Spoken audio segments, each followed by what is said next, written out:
For many people, Christmas has only one date, December 25th. It feels fixed, universal, and unquestioned. But in many parts of the world, Christmas arrives quietly on a different day, sometimes on January 6th, sometimes on January 7th. And for those communities, this does not feel late or unusual. It feels completely normal. So the question is not why they celebrate differently.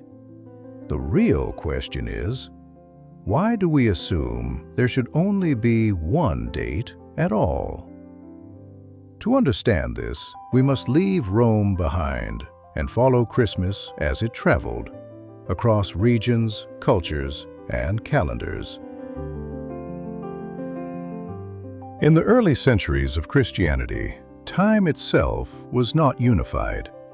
There was no global calendar, no international agreement on dates, no shared system that everyone followed. Different regions used different methods to measure time. Some followed the Roman calendar. Others relied on local or regional systems. Even the concept of a year could vary slightly depending on where you lived. So when early Christians spoke of celebrating important events, they were not always talking about the same day, even if they were talking about the same story. Christmas at this stage was still fluid. Long before December 25th became widely accepted, many Christians celebrated the birth of Jesus on January 6th. This day was known as the Epiphany. But Epiphany was not only about birth. It marked revelation. It celebrated the moment Jesus was revealed to the world, through the visit of the Magi, his baptism, or the beginning of his public life, depending on tradition. For early believers, these moments were closely connected. Birth, revelation, and mission were part of a single story. January 6th was not a secondary option. For centuries, it was the Christmas date in many regions. As Christianity spread westward and eastward, regional differences began to solidify. In the Western Church, December 25th gradually became dominant. In the Eastern Church, January 6th remained central. For a long time, both dates coexisted peacefully. Some communities even celebrated both. The story mattered more than the precision of the calendar. What mattered was remembering, not synchronizing. Christmas was not yet a single global event. It was a shared story told on different days. Centuries later, another shift quietly reshaped Christmas. This time, the change did not come from theology, but from astronomy. In 1582, the Gregorian calendar was introduced to correct inaccuracies in the older Julian calendar.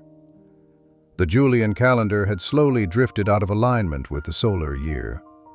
By the 16th century, important dates were no longer matching the seasons they were meant to represent.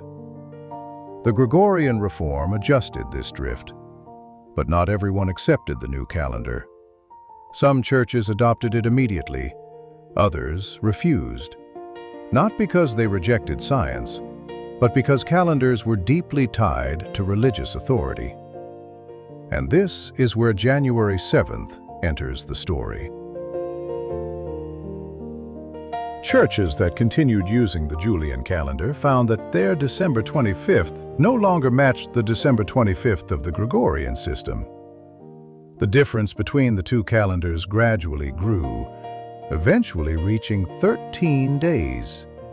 So December 25th in the Julian calendar corresponds to January 7th in the Gregorian calendar. To outsiders, this looks like a different Christmas. To those celebrating it, it is the same Christmas, measured by a different clock. Nothing about the story changed, only the calendar did. This means something important. Different Christmas dates do not represent disagreement about Jesus. They represent different relationships with time. Some communities follow a calendar shaped by papal authority. Others follow one shaped by ancient tradition. Some adjusted their clocks. Others stayed where they were. Christmas did not move. Time moved around it. And through all these shifts, the meaning remained remarkably stable. Birth, light, hope. When we step back, these multiple Christmas dates reveal something deeply human. We want shared meaning, but we do not always share the same measurements. Calendars are tools. Stories are anchors. Christmas survives because it is a story strong enough to live across different systems of time. December 25th, January 6th, January 7th. Different days, same pause. And perhaps that is the quiet lesson hidden inside the calendar. That meaning is not created by synchronization, but by remembrance.